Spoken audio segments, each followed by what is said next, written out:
अगला लिखा है 4624 का वर्गमूल निकालिए। 4624 का वर्गमूल,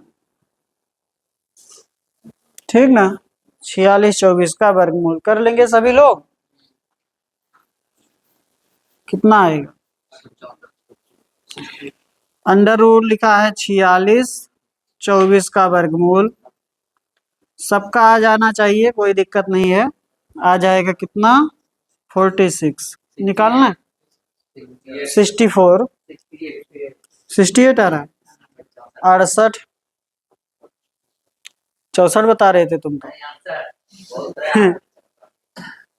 ठीक है, 68 आ जाएगा। देखिए ऑप्शन आपके पास है तो करने की जरूरत नहीं है, बता दे रहे हैं। देखें आपके पास ऑप्शन है 68, 66, 64 और 72। 68, 66, 64 और 72, यही है ना। क्यों, ठीक है। चलिए 72 इसलिए नहीं होगा, किसी की 700, 7 49, 4900 से ऊपर चला जाएगा। इसका जब वर्ग करेंगे तो 8 8 64, तो इसके लास्ट में डिजिट में 4 आएगा। वर्ग करने पर तो ये मिल जाएगी अंदर वाली वैल्यू ना। इसका वर्ग करेंगे तो इसके लास्ट में जो आएगा वो 6 आएगा। इसका वर्ग करेंगे तो इसके लास्ट में जो आएगा वो 6 आएगा, इसलिए एक ही ऑप्शन 68, ठीक ना। अब मान लीजिए इसमें 62 भी होता, 62 एक ऑप्शन 62 होता तो उसका भी स्क्वायर करते तो लास्ट में क्या मिलता, 4 मिलता। अब या तो 68 है या तो 62 है, कैसे समझेंगे। 62 जो है 3600 के नजदीक है, 60 का स्क्वायर करेंगे 3600। देखिए ये जो आपका बनेगा, जैसे ये जो संख्या बनेगी वो 3600 और किसके बीच में पड़ेगी, 4900 के बीच में पड़ेगी, इसी में तो पड़ेगी। यानी कि जो आपका वर्गमूल बनेगा वो 60 और 70 के बीच में बनेगा, ठीक ना। अब ये 3600 के नजदीक है कि इसके नजदीक है, इसके नजदीक है, इसलिए 68 का बनेगा। अगर इसके नजदीक होता तो 62 का बनता।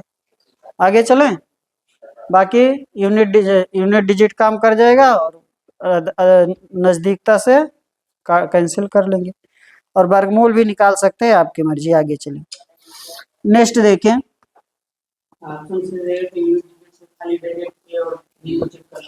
हाँ तो मैं कह रहा हूँ 62 भी ऑप्शन में होता तो, आगे की बात कर रहा हूँ। बाकी इस ऑप्शन के लिए तो सही सही ही है।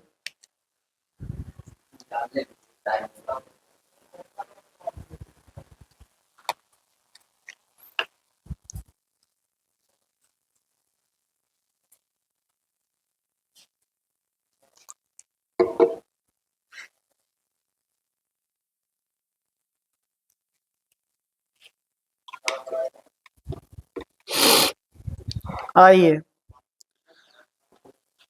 टाइप ए, बी और सी एक खाली टंकी से जुड़े हुए हैं। पहले दो पाइप 4 और 10 घंटे में टंकी को भर सकते हैं, जबकि भरी हुई टंकी को तीसरा पाइप 6 घंटे में खाली कर दिया जाता है। ये सभी तीनों पाइप टंकी 3/5 भरी होने पर एक साथ खोले जाते हैं, तो टंकी को भरने में कितने घंटे लगेंगे। तो टंकी को भरने में कितने घंटे लगेंगे।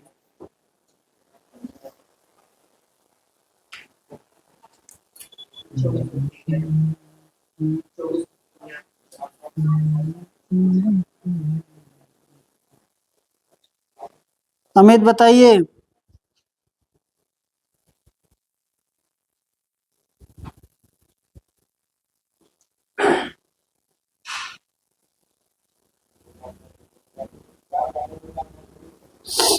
हम ही करें, क्या दिक्कत है। एलसीएम लीजिए, किसका, ए बी सी का। ए बी भरते हैं और सी क्या करता है, खाली करता है। ए भी भरते हैं और सी खाली करता है। कितना है? 4, 10 और 6।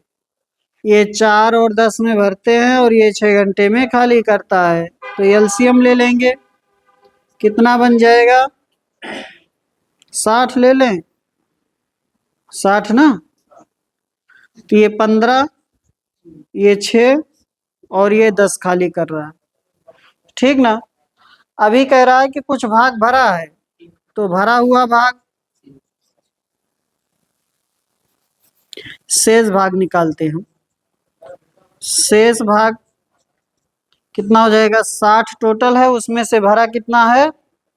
3/5 भरा है, इसका मतलब खाली कितना है?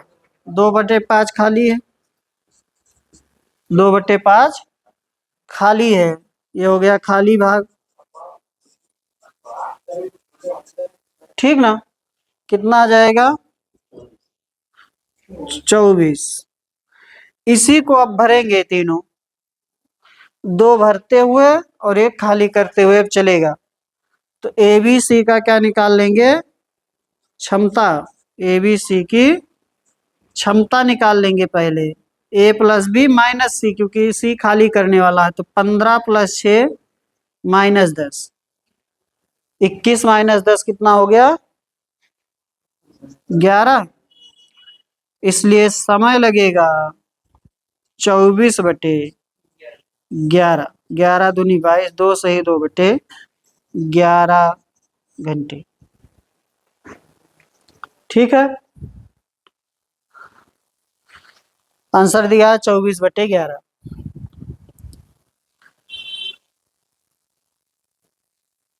भरा हुआ भाग है 3/5, इसलिए खाली भाग हो जाएगा 2/5।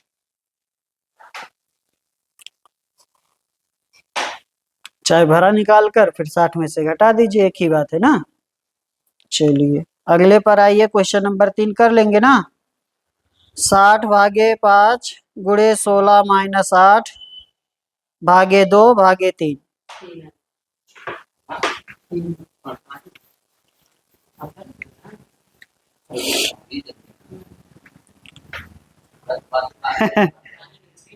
साठ भागे 5 ब्रैकेट,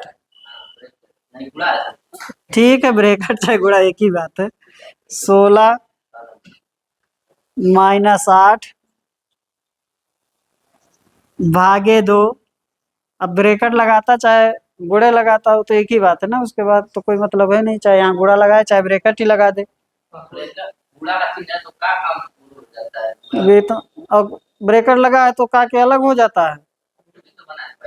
डबल का हो जाता है, काका हो जाता है फिर ये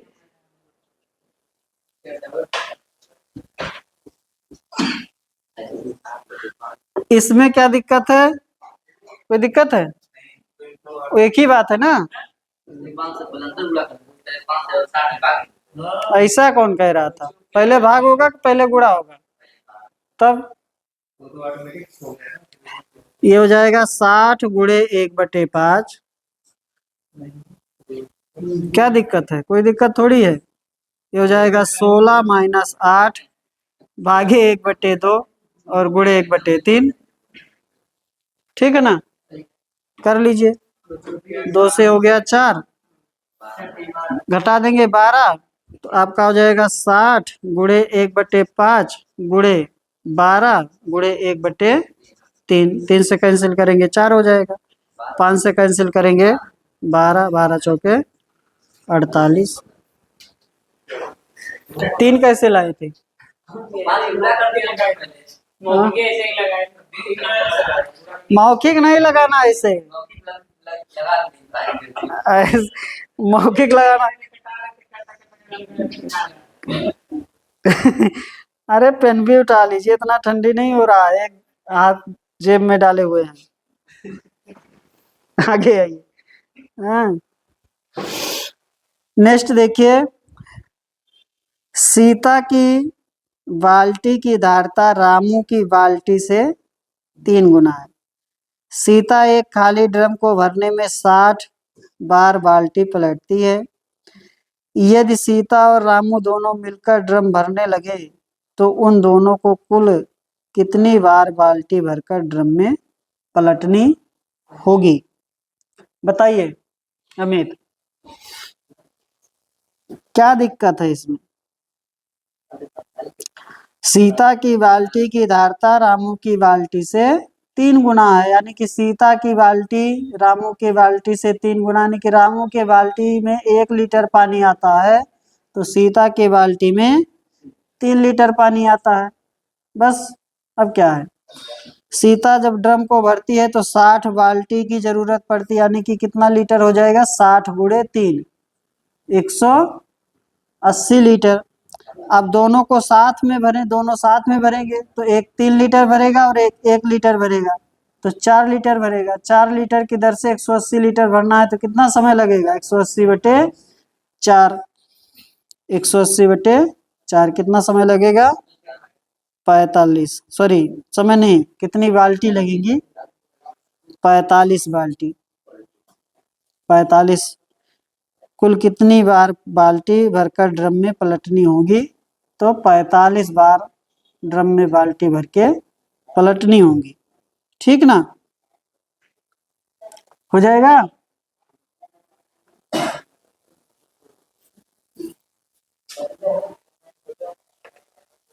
यार बता तो दिए पूरा।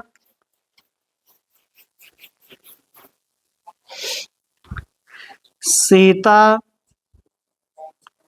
रामू कर दे, इनको राम रहना चाहिए था। चलिए 3-1, ठीक ना। इनकी क्षमता 3 है, इनके बाल्टी की क्षमता 3 है, इसके बाल्टी की क्षमता 1 है। कितनी बार? 60 बार। जब आप 3 लीटर की बाल्टी लिए हैं, 60 बार पलटेंगे किसी ड्रम में तो ड्रम की क्षमता क्या हो जाएगी? 60 गुणे 3 हो जाएगी, 180 हो जाएगा। ड्रम की क्षमता, कंफ्यूजन नहीं ना किसी को? अब साथ में भरने लगेंगे, साथ में आ जाएंगे दोनों लोग, साथ में दोनों लोग, सीता और रामू।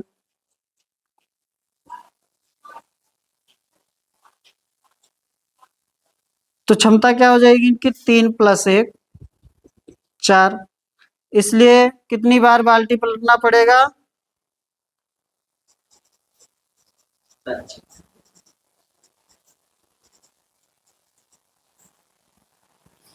तो आपका हो जाएगा 180/4, कितना? 45 बार।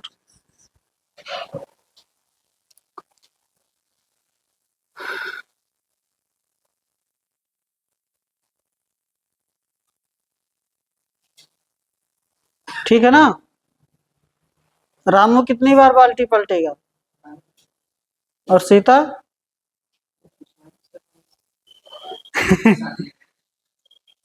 किसमें से माइनस कर देगी?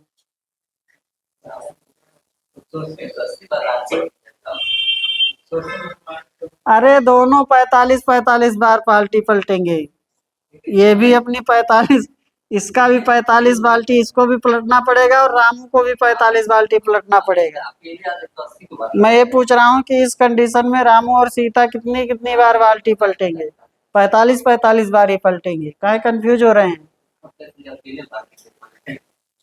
ठीक है ना।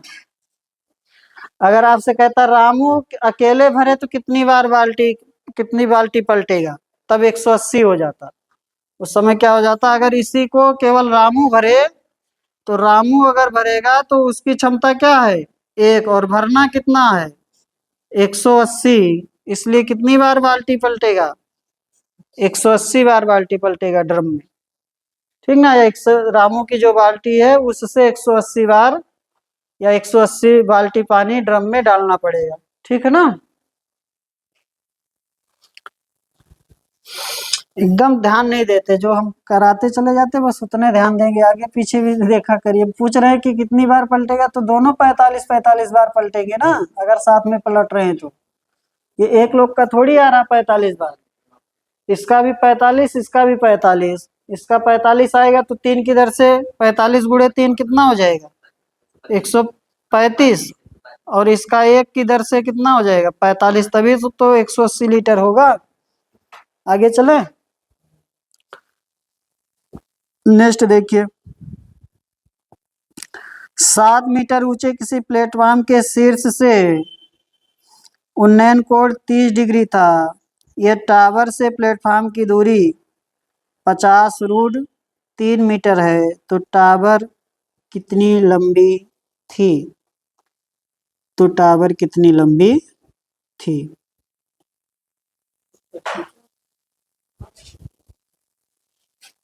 कितना? 57 मीटर।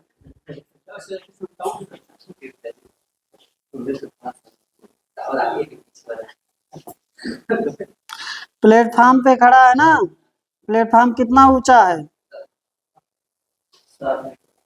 7 मीटर। आप समझे? नहीं समझ में आया?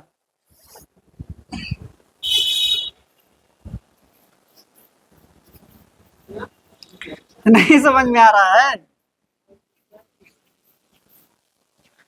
अरे भाई, यहाँ इतना ऊंचा प्लेटफॉर्म है, 7 मीटर ऊंचा प्लेटफॉर्म हो गया, और इधर टावर खड़ा है, ठीक है ना। यहाँ से देख रहा है इसको। अब ये कोण उसका कितना है? 30 डिग्री है। और यहाँ से प्लेटफॉर्म की दूरी कितना है? 50√3 है। तो केवल इतना जो आएगा वो आएगा 50, ठीक ना।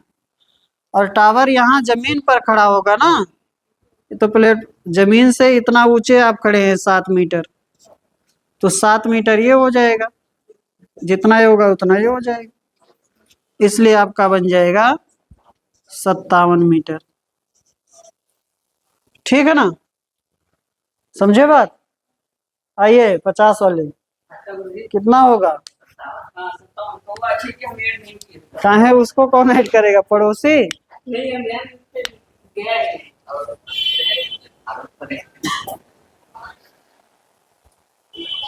जैसे ही बोलेगा किसी चीज पे खड़ा है तो तुरंत आपको ध्यान देना है वो ऊंचाई जुड़ेगी, ठीक ना। यानी कि जो अगली वस्तु, जो जो अगला आपका ऑब्जेक्ट है, या अगली जो इमारत है या पेड़ है, जो भी है, वह जमीन पर खड़ा है और आप जमीन से ऊपर खड़े हैं, ठीक है ना।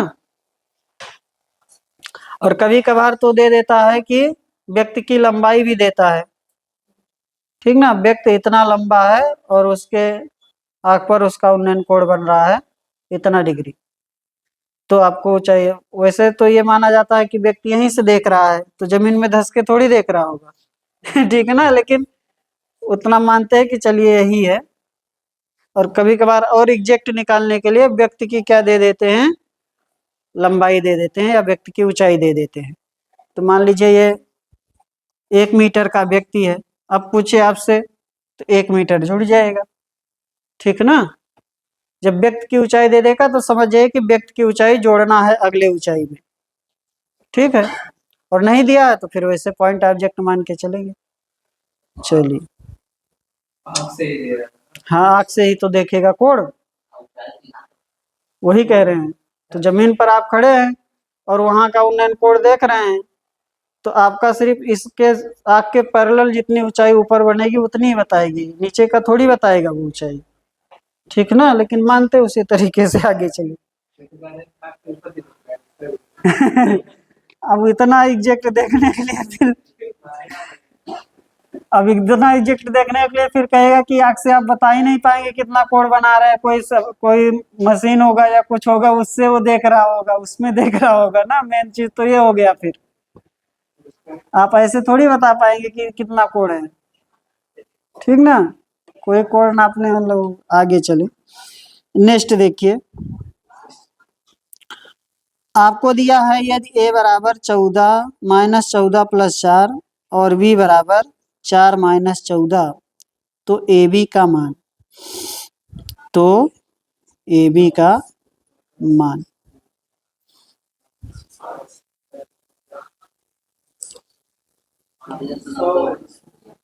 -100 कि +100? ठीक है ना।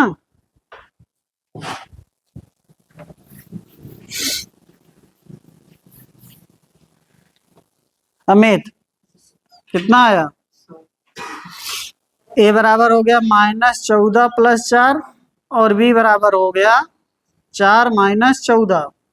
ये हो गया -10, ये भी हो गया -10। हमें चाहिए a इंटू बी, यानी कि -10 गुणे -10।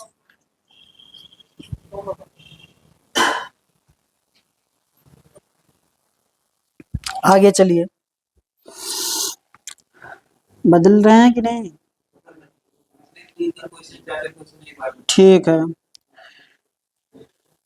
अगला बताइए।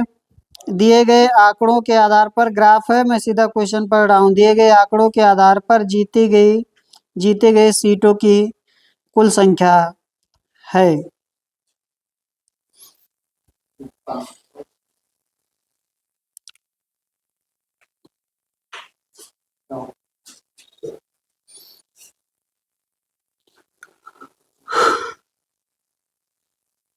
सबको ऐड कर लेना है, कुल मिलाकर क्या कर लेना है, सबको ऐड कर लेना है।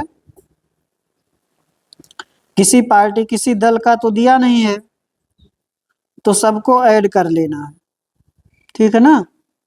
जितनी भी सीटें हैं सभी को ऐड कर लेना है, ए बी सी डी का सबका ऐड कर लेना है टोटल, और फिर से टोटल ऐड कर देना है, ठीक है ना। कितना आ जाएगा? ऐड कर लिए?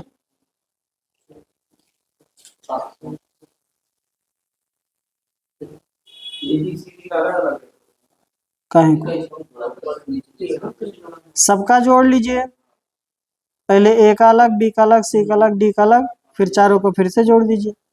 एक ही बात है, चाहे सबको ऐसे जोड़ लीजिए। हाँ हाँ, एक ही बात। चाहे दक्षिण पूरब पश्चिम उत्तर का जोड़ लीजिए, फिर उसको ऐड कर लीजिए, चाहे ए बी सी डी का जोड़ लीजिए, उसको ऐड कर लीजिए, एक ही बात है। चाहे पैरेलल ऐसे क्षैतिज जोड़ लीजिए, और चाहे दो दर जोड़ के फिर जोड़ लीजिए, एक ही बात है ना। सबको जोड़ना है सारी सीटें। आगे चले, आपका सबको जोड़ देंगे तो आ जाएगा 534। अगला देखिए, जर्मन सिल्वर कि किसी मिश्र धातु में तांबे से जस्ते का अनुपात 17:7 है, जबकि निकेल से जस्ते का अनुपात 4:3 था। मिश्र धातु में तांबे से जस्ते से निकेल का क्रमशः अनुपात कितना था? जर्मन सिल्वर में चांदी नहीं होता है, ठीक ना। जर्मन सिल्वर में चांदी नहीं होता है, सिर्फ उसका नाम ही सिल्वर है। जर्मन सिल्वर में क्वेश्चन भी उसमें आया हुआ है जीएस में, जर्मन सिल्वर में चांदी नहीं होता है।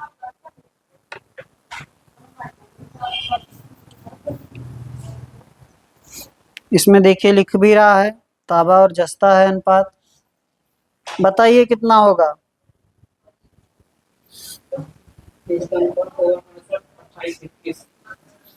68, 28, 21।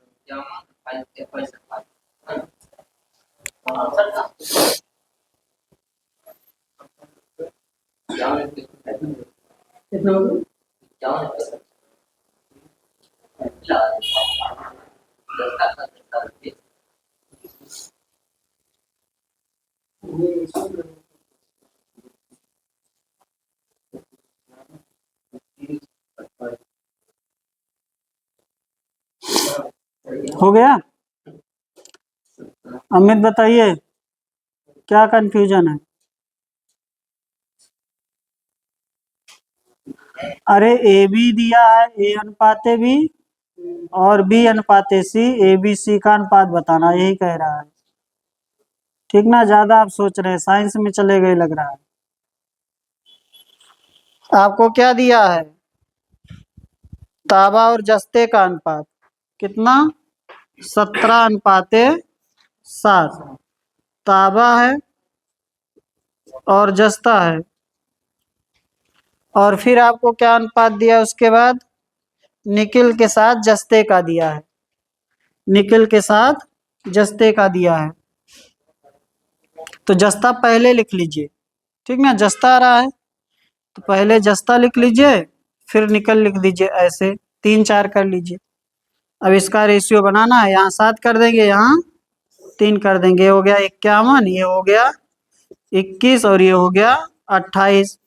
अब अगर ऐसे ही आपको अनुपात पूछ रहा है तो ठीक है, नहीं तो बदल दीजिएगा। क्या चाहिए आपको? आपको तो ताबे, जस्ते और निकल, ठीक ना, तो सही है, ताबा, जस्ता, निकल। तो आपका बनेगा 51 21 28, ठीक है, ये आ रहा था ना सबका।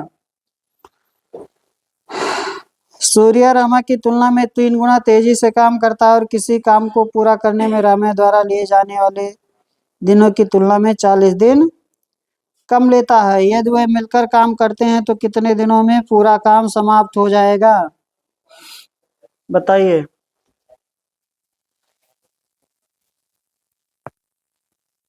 चंदन बताएं क्या आएगा। ठीक है, नहीं आ रहा है?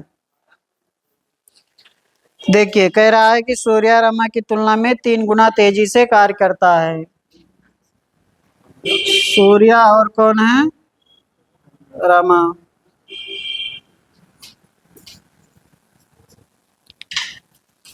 तीन गुना तेजी से कार्य करता है, 3:1। ये क्या है? इफिशियंसी है। इसका उल्टा कर देंगे तो क्या आ जाएगा? डे आ जाएगा। इसका उल्टा कर देंगे तो क्या आ जाएगा? डे आ जाएगा। क्षमता का उल्टा क्या हो जाएगा? डे हो जाएगा। यहां से कितना आ रहा है? 2। क्वेश्चन में कितना है? 40 दिन कम लेता है, कह रहा ना 40 दिन, इसलिए 1 बराबर 20 दिन, ठीक ना। कुल कार्य निकाल लीजिए, यानी कि जब आपने 1 निकाल लिया तो किसका दिन निकाल लिया? सूर्य का। 1 बराबर तो सूर्य का ही दिन है ना, इसलिए उसकी एफिशिएंसी से गुणा कर देंगे तो क्या मिल जाएगा? कार्य मिल जाएगा, कुल कार्य मिल जाएगा। इसका दिन मिल गया, इसकी क्षमता से गुणा कर देंगे तो 20 आ रहा है, इसका दिन कितना आ रहा है? 20 दिन। और एक दिन में कितना कार्य करता है? 3 यूनिट, तो हो गया 20 गुणे 3, 60 यूनिट हो गया। अब इनसे मिलके कार्य कराना है तो करेंगे 60/4 से, इसलिए ये आ जाएगा समय। कितना आ गया? 15 दिन। फिर से बताएं, नहीं समझ में? सूर्य और रमा का दिया है, कह रहा है सूर्य रमा से 3 गुना कुशल है, ठीक है। तो इसकी क्षमता 3 होगी तो इसकी क्षमता 1 हो जाएगी, या कहिए इसकी क्षमता 1 होगी तो इसकी क्षमता 3 हो जाएगी। 3 गुना हो गया, इससे 3 गुना हो गया तो इफिशियंसी हो गया। और इसका उल्टा कर देंगे, इफिशियंसी का उल्टा क्या होता है? दिन या समय, ठीक ना। तो दिन आ गया 1:3 का अनुपात। अब आपसे कह रहा है कि सूर्य को कितना दिन कम लगता है? 40 दिन। ऐसे हम घटाएंगे तो कितना कम आएगा? 2 आएगा, तो 2 बराबर 40 यानी कि 1 बराबर 20, ठीक है। तो हमने किसका दिन निकाल लिया? 1 निकाला तो सूर्य का दिन निकाल लिया। तो सूर्य का जब दिन मिल गया तो हम क्या कर लेंगे? गुणा कर लेंगे उसकी क्षमता से, क्षमता से गुणा कर देंगे दिन में तो क्या आ जाएगा? कार्य आ जाएगा, कुल कार्य आ गया। अब हमें कराना किससे है? दोनों से। तो 3 + 1 4 की दर से काम होगा। इसकी क्षमता 3, इसकी क्षमता 1, तो 60 यूनिट कार्य करना है बटे 4, कितना हो जाएगा? 15 दिन हो जाएगा, ठीक ना। हो सकता है कोई 3 बराबर निकाले, जैसे 3 बराबर यहाँ का दिन निकाल ले तब भी आ जाएगा। यहाँ का दिन निकालेंगे तो कितना आ जाएगा? 60 आ जाएगा, 60 दिन आ जाएगा। अगर आप रामा का समय निकालेंगे तो कितना आ जाएगा? 60, और उसकी क्षमता से गुणा होगा तो कार्य आ जाएगा। तो 60 में 1 से गुणा होगा तब भी 60 आएगा, ठीक ना। समझ गए बात को? चलिए, दोनों जगह से कार्य बराबर ही आएगा क्योंकि वही कार्य दोनों कर रहे हैं, बस क्षमताएं अलग अलग है, ठीक है। चलिए, तो चाहे जिसका दिन निकालेंगे उसी की क्षमता से गुणा होगा। अब ऐसा ना करके इसका दिन निकाल कर इसकी क्षमता से गुणा कर दीजिए, तब नहीं आएगा क्वेश्चन।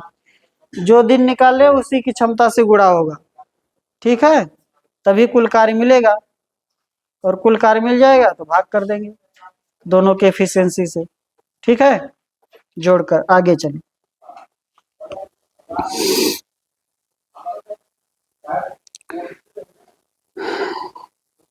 40 संख्या प्राप्त करने के लिए संख्या 6 सही 2/9 को किससे गुणा किया जाना चाहिए। यानी कि 6 सही 2/9 को किससे गुणा करें कि क्या मिल जाए, 40 मिल जाए। 6 सही 2/9 को किससे गुणा करें कि 40 मिल जाए। तो 6 सही 2/9 को गुणा कर दिया किससे, x से, और कितना आ गया 40, इसलिए x बराबर हो जाएगा 40 गुणे 9। 9 छक 54 और 2 58, सॉरी 54 2 58, सॉरी 56, ठीक है ना। इतना हो गया, कितना जाएगा ये 45/7, 6 सही 3/7। आगे चले।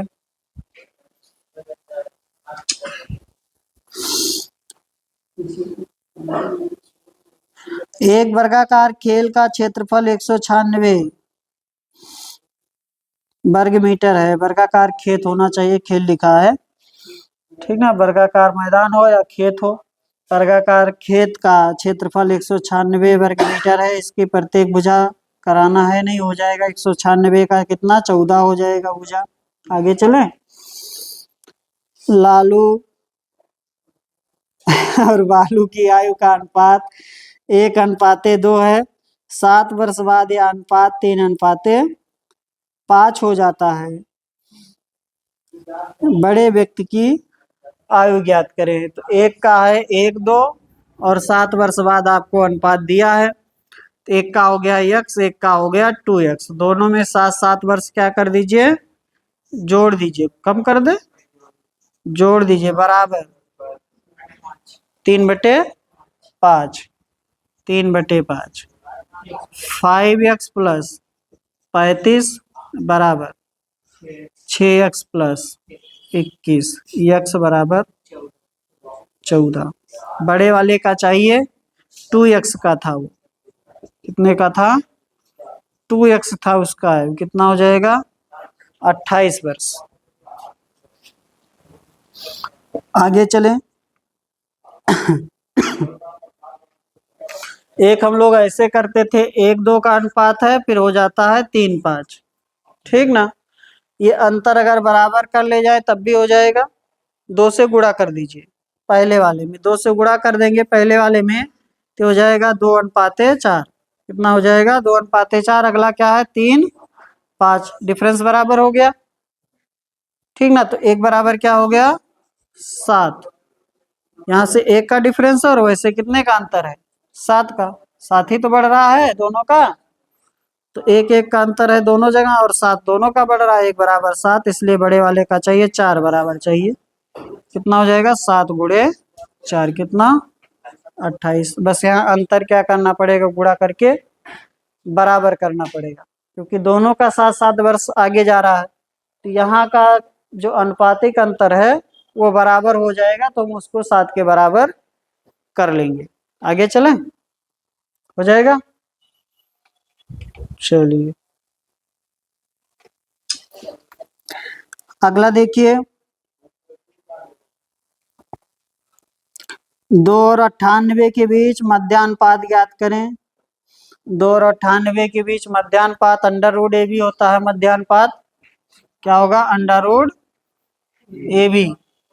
क्या होगा अमित, हैं?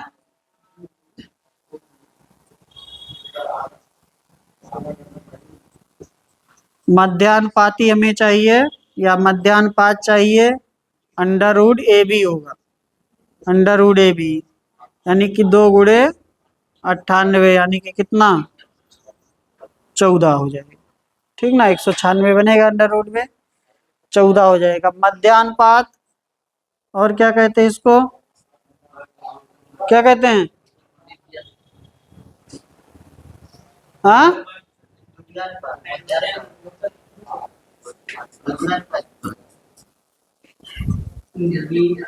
द्वितीय अनुपात, या इसी को कहेंगे गुणोत्तर माध्य, गुणोत्तर माध्य, ठीक ना। आगे चले।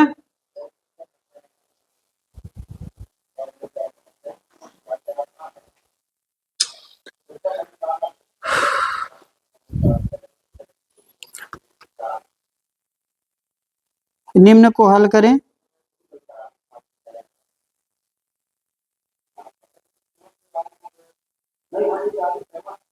निम्न को हल करें, बताएं।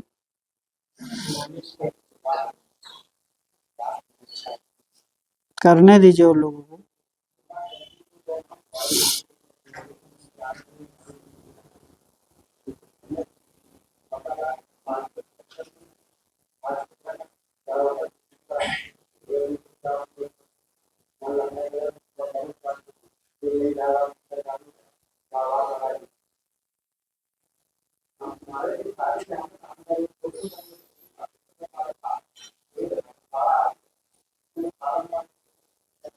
आया। अरे और लोगों से पूछ रहे हैं, अब तो एक बार बता ही दिए।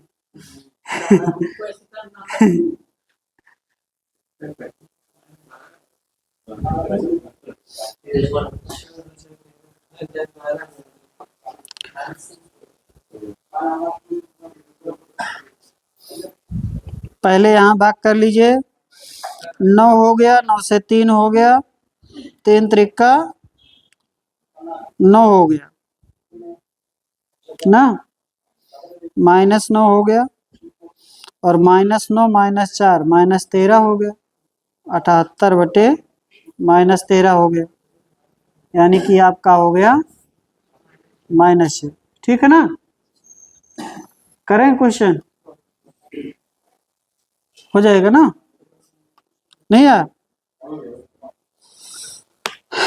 यहाँ -18 भागे -2 से शुरू करेंगे, तो यहाँ हो जाएगा 9, और 27 में फिर 9 से भाग करेंगे तो आ जाएगा 3, फिर का लिखा है तो -3 गुणे 3 होगा तो -9 हो जाएगा, और फिर प्लस लगा आगे तो -9 और -4 13, -13 हो जाएगा, तो 78 भागे -13, तो 13 छके 78 और माइनस लगा इसलिए -6। आगे चलिए। संख्या इसका, संख्या 833749502 में 4 और 2 के स्थानीय मान का अंतर, तो आपका हो गया 4000 में से 2 घटाएंगे, एक क्या होता है, 2 घटा देंगे,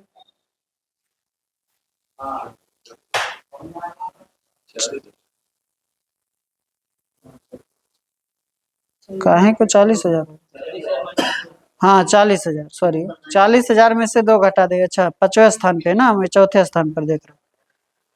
833 और कितना है 749502, 2 का स्थानीय मान 2 गुणे 1, और 4 का स्थानीय मान 4 गुणे 10,000, ठीक ना। 1 2 3 4, 4 जीरो रहेगा, तो आपका हो जाएगा 40,000, और ये बनेगा 2। इसका हमें क्या चाहिए, डिफरेंस चाहिए, अंतर चाहिए। अंतर आ जाएगा आपका 3999 और 8, ठीक है ना।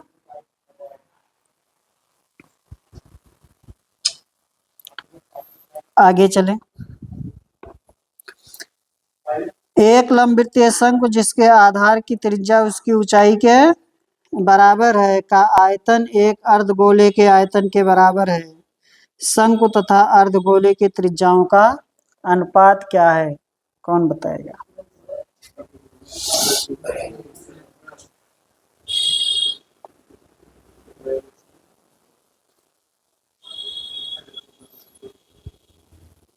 बताइए अमित, चंदन बताइए।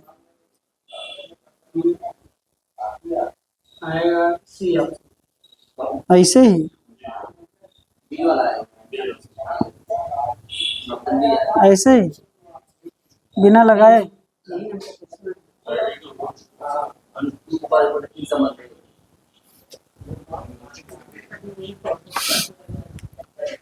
हाँ, क्या दिक्कत है इसमें?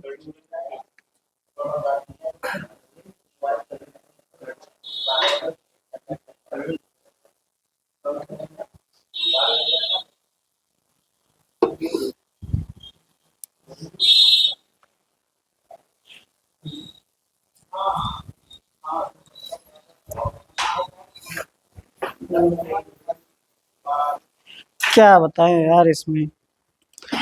कह रहा लंबवृत्तीय लंबवृत्तीय शंकु जिसके आधार की त्रिज्या उसकी ऊंचाई के बराबर है, ठीक ना। एक आपके पास देखिए, एक आपके पास है शंकु, समझ लीजिए अच्छे से, और एक आपके पास है अर्धगोला, ठीक ना। यही तो है। इसकी त्रिज्या मान ले रहे आर है और इसकी त्रिज्या स्मॉल आर है, और इसकी जो हाइट है वो भी क्या है, आर है, और दोनों का आयतन बराबर है। बस इतना ही तो है। इसका आयतन बनेगा 1/3 पाई आर स्क्वायर एच होता है, इसका आयतन बनेगा 2/3 पाई आर क्यूब होगा। आर के स्थान पर, सॉरी एच के स्थान पर आर आ जाएगा, तो आपका हो गया 1/3, चाहे काट भी लीजिए, ये हो जाएगा आर स्क्वायर इंटू आर, यानी कि आर क्यूब बराबर 2/3 पाई कैपिटल आर क्यूब। 3 से 3 कैंसिल, पाई से पाई कैंसिल, इसलिए कैपिटल स्मॉल आर क्यूब बटे कैपिटल आर क्यूब बराबर हो जाएगा 2:1। और इसको लिखेंगे तो आर अपान आर बन जाएगा क्यूब रूट 2/1। ठीक है।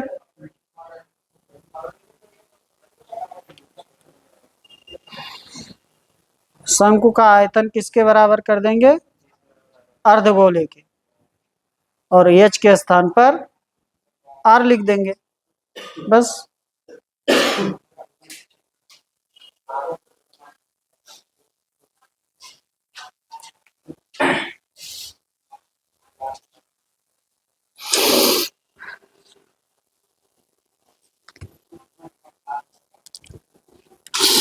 अगला जो ये ग्राफ 17 नंबर लिखा गया, ये 2009 में मोटरसाइकिलों के रंग के अनुसार की गई कुल बिक्री 10,000 थी,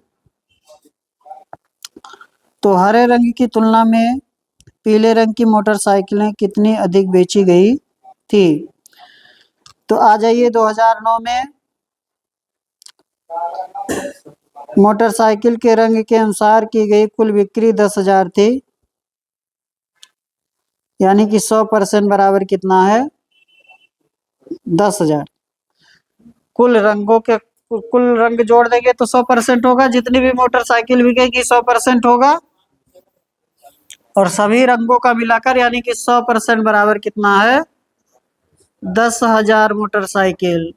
इसलिए 1% बराबर हो जाएगा 100 मोटरसाइकिल। और हमें चाहिए किस रंग का, हरे रंग की तुलना में पीला रंग, तो हरा ग्रीन कितना है, 8%। ग्रीन आपका है 8%, और क्या है, येलो आपका है 10% ना, 10%। तो कितने का डिफरेंस है, 2%। इसी का अंतर चाहिए, 2% बराबर हो जाएगा 200 मोटरसाइकिल।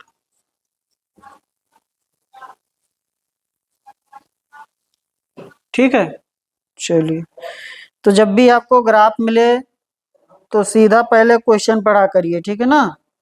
उसके बाद अगर ना समझ में आए तब फिर ग्राफ के बारे में ध्यान दीजिए। आगे आ जाइए। ए और बी किसी काम को 12 दिन में पूरा कर सकते हैं। ए को कोई कार्य पूरा होने के कुछ दिन पहले कार्य छोड़ना पड़ता है, और इस कारण से कार्य पूरा करने में 16 दिन लग गए। यदि अकेले ए इस काम को 21 दिन में पूरा कर सकता है तो काम को खत्म होने से कितने दिन पहले ए छुट्टी पर चला गया था? तो एलसीएम किसका किसका लेंगे? जो पूरे कार्य को बताएगा 12 और 21 का। ए भी करते हैं 12 दिन में, हम एलसीएम में उसी को शामिल करेंगे जो पूरे कार्य का समय बताएगा। ठीक ना? ए भी करते हैं 12 दिन में और ए करता है 21 दिन में। ठीक ना? तो कभी भी आपको एलसीएम लेना है तो ध्यान रखें, हम एलसीएम उसी का लेंगे जो पूरे कार्य को समय बताएगा। पूरे कार्य का समय पता होना चाहिए, उसी को लेंगे एलसीएम। ठीक है ना? तो हमें ए भी करता है 12 दिन में और ए करता है 21 दिन में। ये पूरे कार्य का समय दे रहा है, जिसमें एक तो आपका एक वैल्यू आ रहा है 16 दिन, तो पार्ट पार्ट में चल रहा है। ठीक है ना? इसलिए उसको शामिल नहीं करेंगे। तो एलसीएम ले लेंगे, कितना बनेगा इसका? 84। तो इसका 7 यूनिट और इसका 4 यूनिट। ठीक ना? इसलिए ए का हो गया 4 यूनिट, तो बी का कितना हो गया? 3 यूनिट। ठीक है ना? 3 यूनिट। अब आपसे कह रहा है कि 16 दिन कार्य चला है, बीच में कहीं क्या हुआ है? ए छोड़कर चला गया है। ए छोड़कर चला गया है, तो हम 16 दिन मान लीजिए, अगर ए से 16 दिन कार्य करा लें। अगर ए भी रहता, मान लीजिए चला नहीं गया, अगर ए भी रहता तो 16 दिन में कितना कार्य हो जाता? 16 दिन का कार्य। अगर साथ में कर भी लें, कर नहीं रहे हैं लेकिन हम मान ले रहे हैं साथ में कार्य कर रहे हैं, तो कितना हो जाएगा? 16 गुणे 7, 100, 16 7 112, 112। ठीक ना? तो कितना कार्य एक्स्ट्रा हो गया? 84 होना चाहिए, 112 हो गया। यानी कि 112 माइनस 84 कितना आया? 28। ये जो कार्य एक्स्ट्रा हुआ किसके कारण एक्स्ट्रा हुआ? ये इसमें कार्य किया है जबकि करना नहीं चाहिए था, तो वो कितना कार्य एक्स्ट्रा कर डाला? 28। तो इसलिए ए कार्य छोड़ा था, छोड़ने का समय हो जाएगा 28/4। इसकी क्षमता कितनी है? 4। यानी कि जो ए है वह कार्य में 7 दिन कार्य किया एक्स्ट्रा, जबकि उसे करना नहीं था। ठीक ना? तो आपका आंसर बन जाएगा। अब शुरू से पूछ रहा है कि लास्ट से, वो देखना पड़ेगा। कह रहा है तो काम खत्म होने के कितने दिन पहले? तो 7 दिन पहले। काम खत्म होने के कितने दिन पहले? 7 दिन पहले। 7 दिन एक्स्ट्रा कार्य किया, यानी कि 7 दिन पहले ही कार्य छोड़ दिया था। ठीक है ना? कार्य 7 दिन पहले ही छोड़ दिया था। ये कार्य हुआ नहीं है 7 दिन तक, सॉरी 16 दिन तक, लेकिन हमने 16 दिन ए को जबरदस्ती कार्य कराया, तो एक्स्ट्रा हो गया कार्य ना। कार्य कितना होना चाहिए था? 84। एक्स्ट्रा इसलिए हो गया क्योंकि ए कार्य छोड़ दिया था, तो ए कितना एक्स्ट्रा कार्य कर दिया? 28 यूनिट। यही 28 यूनिट जो है वो कितने दिन में एक्स्ट्रा किया? 7 दिन में। यानी कि उसे 7 दिन पहले ही कार्य छोड़ देना चाहिए था, तब ये कार्य कितने दिन में समाप्त होगा? 16 दिन में। ठीक है ना? तब ये कार्य कितने दिन में समाप्त होगा? 16 दिन में। नहीं तो कार्य 12 दिन में ही समाप्त हो जाएगा। नहीं तो कार्य कितने दिन में समाप्त हो जाता? 12 दिन में। अगर साथ में कार्य करते तो 12 दिन में हो जाता। ठीक है? क्या हुआ अभी? काहे 9 दिन होना चाहिए? का लिखा है क्वेश्चन? पढ़िए। हाँ तो अरे लास्ट में क्वेश्चन पढ़ो। क्या पढ़ रहे हैं? लास्ट में पढ़िए, अंतिम लाइन पढ़ो। कितने दिन पहले? कितने दिन पहले? 7 दिन पहले। और कितने दिन बाद? 9 दिन बाद। ठीक ना? ये तो मैं पूछ रहा, पहले ही बोला कि क्या पूछ रहा है? कितना दिन पहले छोड़ा है? 7 दिन पहले छोड़ा है। काम समाप्त होने के कितना दिन पहले? 7 दिन पहले। और कितना दिन बाद छोड़ा है, अगर कहता कि काम शुरू होने के कितने दिन बाद छोड़ दिया, तो आंसर आपका हो जाता 9 दिन। ठीक है ना। चलिए,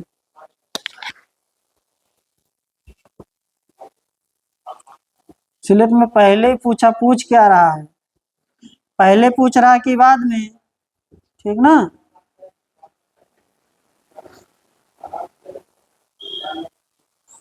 शुरू होने के बाद कि समाप्त होने के पहले। ठीक है ना। शुरू होने के बाद कि समाप्त होने के पहले। तो जो एक्स्ट्रा किया है उतना ही दिन पहले कार्य छोड़ दिया है। ठीक है ना। और अगर पूछता कितने दिन बाद छोड़ा है शुरू होने के, तो 16 - 7। तो 16 - 7 कर देते, कितना आ जाता, 9 दिन। ठीक है ना। चलिए,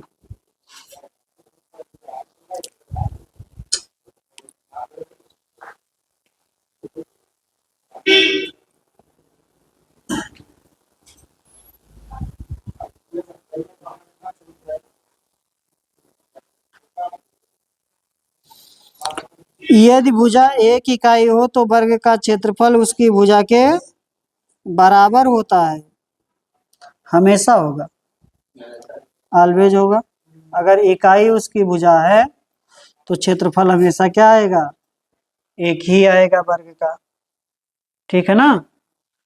यदि भुजा एक इकाई हो तो वर्ग का क्षेत्रफल उसकी भुजा के बराबर होता है। अक्सर, कभी कभी, कभी नहीं, हमेशा। हमेशा बराबर होगा। ठीक है ना। संख्यात्मक रूप से बराबर होगा। किस रूप में बराबर होगा, संख्यात्मक रूप से, संख्या के रूप में बराबर होगा। एक इकाई है, भुजा क्या है, एक इकाई, एक यूनिट है। इसका क्षेत्रफल जो होगा वह होगा एक इकाई वर्ग। ठीक ना। ये दोनों बराबर वैसे नहीं है, लेकिन संख्यात्मक रूप से बराबर है।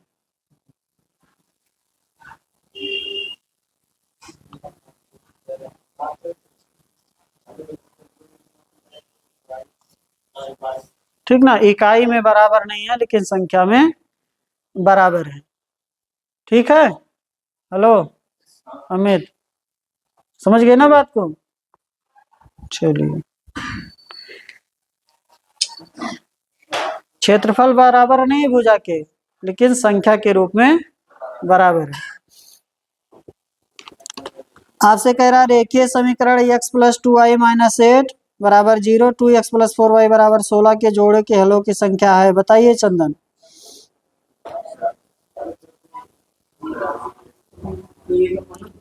काहे को,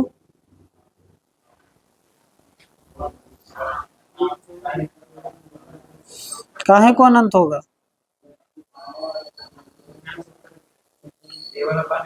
बस ऐसे ही अनंत होगा।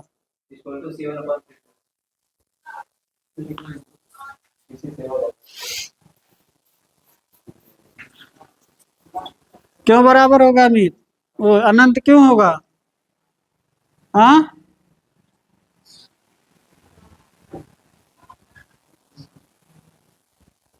50 बार जब से आप पढ़ रहे हैं तब से 50 बार बता चुके हैं, लेकिन पता नहीं कहाँ ध्यान रहता आप लोगों का। a1x + b1y बराबर c1 लिखिए, या c1 बराबर 0 लिख लीजिए, जो भी लिखना है। a2x + b2y + c2 बराबर 0। ये दो क्या है, समीकरण है, किसके, किसके समीकरण है ये, कहाँ दो घात है इसमें, रेखा का समीकरण है।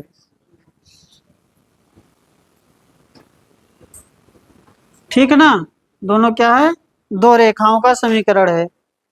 तो आपका एक कंडीशन बनेगा a1/a2 = b1/b2 = c1/c2।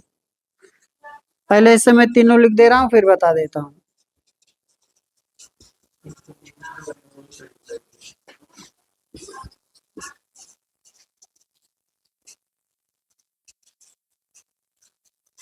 पहला कट रहा है फर्स्ट वाला, इसका होगा एक हल।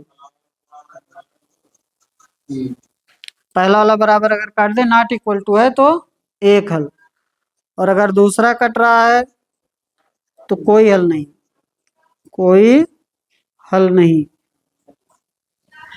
एक हल कहिए या इसी को कहिए यूनिक सोल्यूशन, ठीक ना, केवल एक हल या यूनिक सोल्यूशन। और इसका होगा अगर कोई भी नहीं कट रहा है तो इसका होगा अनंत हल, इनफाइनाइट सोल्यूशन होगा, ठीक ना। तीन कंडीशन है। फर्स्ट वाला बराबर अगर कैंसिल कर दिए तो एक हल, अगर दूसरा वाला बराबर कैंसिल कर दिए तो कोई हल नहीं, और अगर तीनों बराबर है तो अनंत हल है, ठीक ना। इसकी जो कंडीशन है एक हल या यूनिक सोल्यूशन, केवल एक हल, ये जो आपका है ये प्रच्छेदित रेखाएं हैं,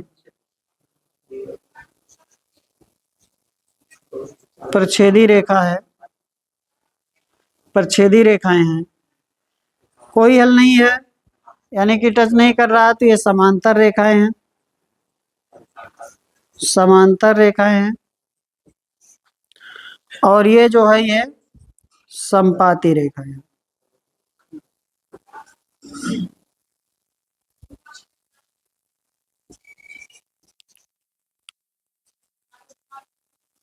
ठीक ना, ये रेखाएं ओवरलैप करती हुई रहेंगी, ये समांतर रहेंगी और ये प्रच्छेदित रहेंगी, ऐसे इधर मैं लिख दे रहा हूं।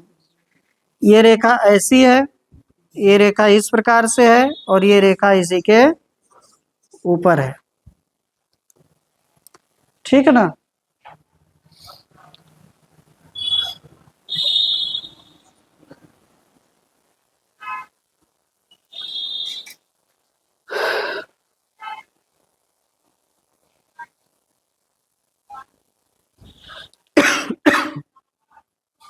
इतना ही रहने देते हैं, आगे करेंगे कल। टाइम हो गया है।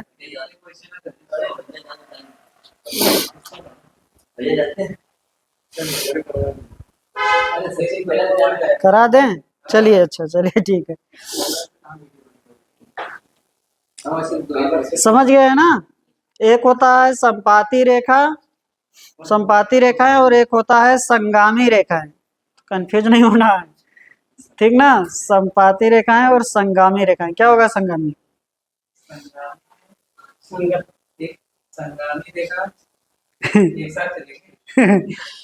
पहले जो प्रच्छेदित रेखा है वह संगामी रेखा, जो एक ही बिंदु से गुजरेगी, दो रेखाएं, तो उसको क्या कहेंगे? संगामी रेखा कहेंगे, ठीक ना।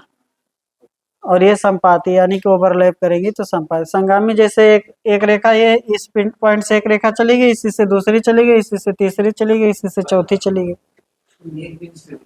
हाँ, ठीक ना। आगे चले, आइए। एक निश्चित धनराशि पर 5% के वार्षिक दर से 3 वर्ष में प्राप्त होने वाला साधारण ब्याज 5,250 है। समान अवधि के लिए ब्याज की समान दर से उसी धनराशि का चक्रवृद्धि ब्याज ज्ञात कीजिए, ठीक है ना। 3 वर्ष का आपको साधारण ब्याज दिया है और आपको चक्रवृद्धि ब्याज बताना है। आपको क्या बताना है? चक्रवृद्धि ब्याज बताना है।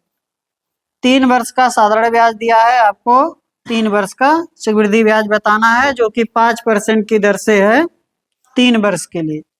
तो देखिए 5% की दर से 3 वर्ष का जो एसआई बनेगा वो 15% बनेगा। कितना बनेगा? 15% बनेगा। और 5% की दर से 3 वर्ष का जो सीआई बनेगा वो 5, 5, 5, यानी कि इसमें एक्स वाई लग जाएगा तो हो जाएगा 5 + 5, 10.25 बनेगा, लेकिन मैं लिख दे रहा हूँ। ये पहले दो का बन जाएगा 10.25, इसको नीचे ले लेंगे, फिर से एक्स वाई तो हो जाएगा 10.25, ठीक है, +5 + 10.25 और गुणे 5 बटे 100, कितना हो जाएगा? 15.7625, 15.7625, इतना आ रहा है, ठीक है। तो हमें जो दिया, हमें चक्रवृद्धि ब्याज चाहिए तो हमें 15% बराबर दिया है। 15% का मान कितना दिया है? 5250 रुपये। हमें जो चाहिए वो चाहिए 15.7625 का मान। तो 15.7625, तो 5250 गुणे 15.7625 और बटे 15। और चाहे फ्रैक्शन वाले से कर लीजिए, एक ही बात है, ठीक ना। फ्रैक्शन से भी कर सकते हैं। देखिए फ्रैक्शन हो सकता है, लिख लीजिए तो बताएं।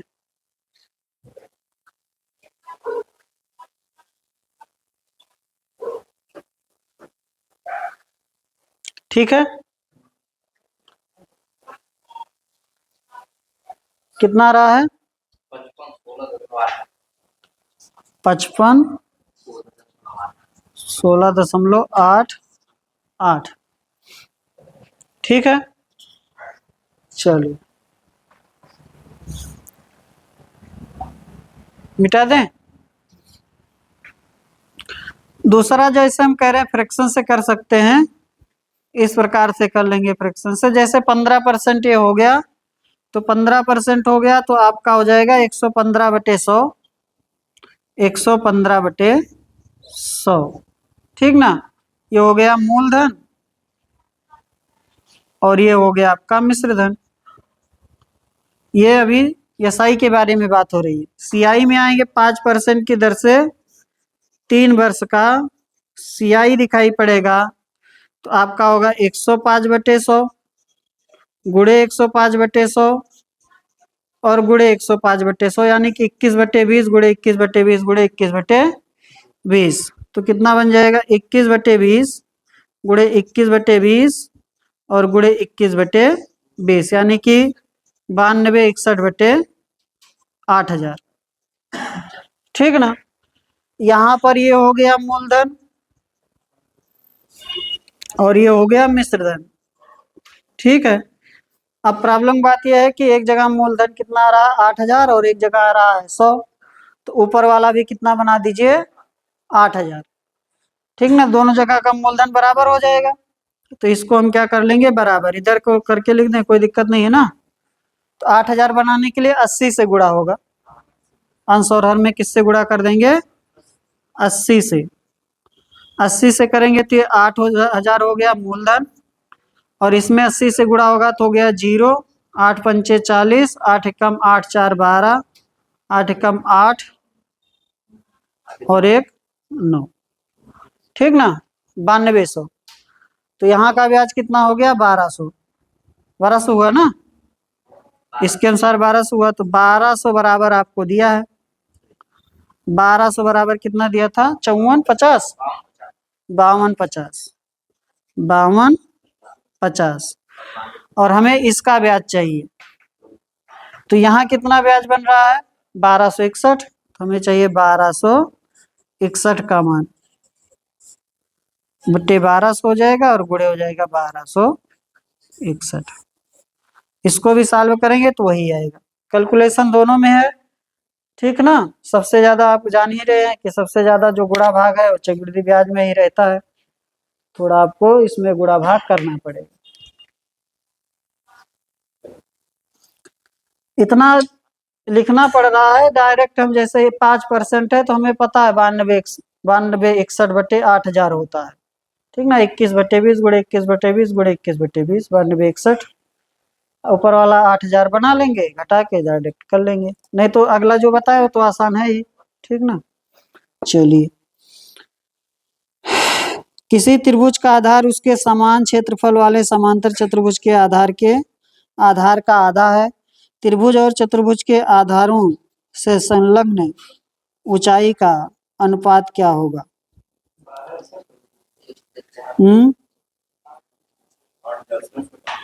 इसमें से घटा देंगे, हमें यहाँ का ब्याज चाहिए ना।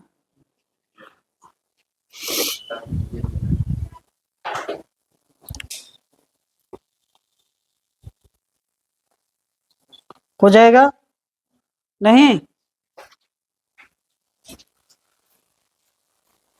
आपसे कह रहा है एक आपके पास त्रिभुज है और एक आपके पास क्या है? समांतर चतुर्भुज है। एक आपके पास त्रिभुज है और एक आपके पास है समांतर चतुर्भुज। एक आपके पास है समांतर चतुर्भुज। इसका जितना आधार है, जितना इसका आधार है उसके आधार का इसका आधार आधा है। ठीक ना। चतुर्भुज का जितना आधार है उसके आधार का आधा है त्रिभुज का आधार, या दुगना कर लीजिए, एक ही बात है, उससे कोई दिक्कत नहीं। समझ गए। इसका क्षेत्रफल क्या हो जाएगा, 1/2 base into height a/2 into h1, और इसका क्षेत्रफल हो जाएगा बेस इंटू हाइट। तो हमें चाहिए h1 अनुपाते h2, तो a से a कैंसिल हो जाएगा 4:1। ठीक है।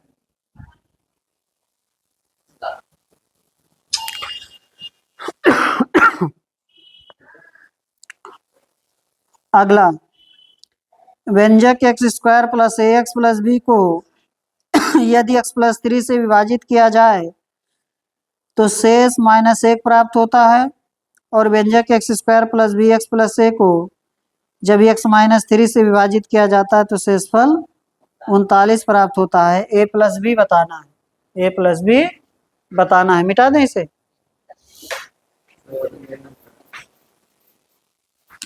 जब कोई व्यंजक आपको दिया गया होगा, कोई समीकरण दिया गया होगा, किसी से विभाजित हो रहा है, तो उसको क्या कर देगा, 0 करेगा, और 0 नहीं करेगा तो शेषफल देगा। दो ही चीज हो सकता है। तो लिखा है x² plus ax plus b, किससे विभाजित है ये, x प्लस 3 से विभाजित किया जाता है।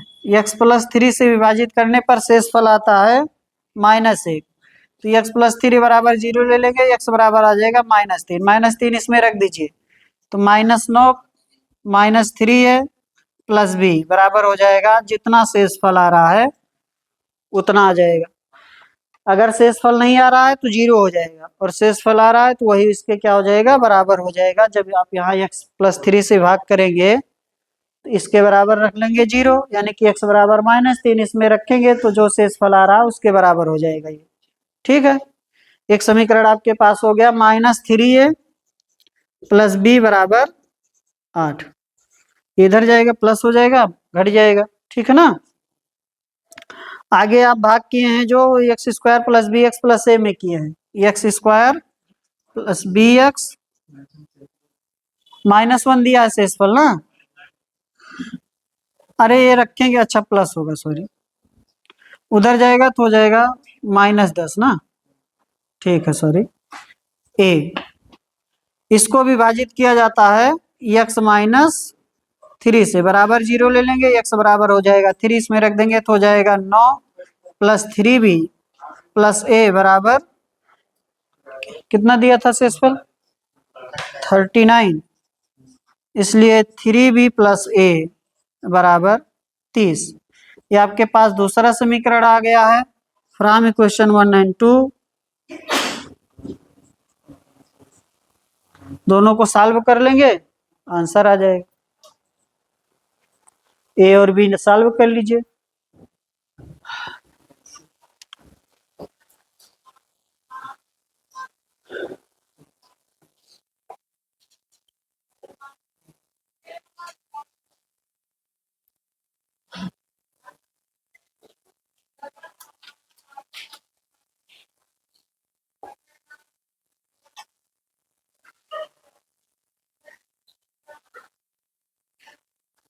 कितना आया ए,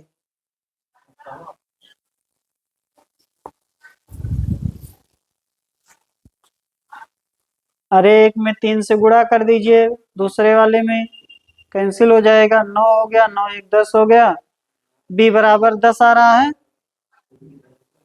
ना, ये 90 हो गया।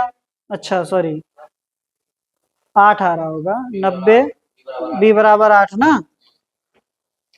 तो इन दोनों समीकरण को सॉल्व कर लेंगे, बी बराबर आ जाएगा 8। जब बी बराबर आ जाएगा 8 तो ए बराबर हो जाएगा 6, ए बराबर हो जाएगा 6। इसका हमें योग चाहिए a प्लस बी 14।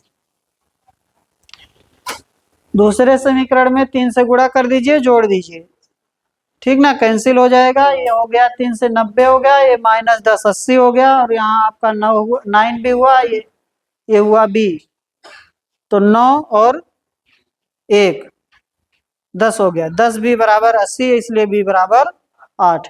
बी बराबर 8 हो गया तो ए बराबर 6 हो गया, और इस प्रकार से a + b 14।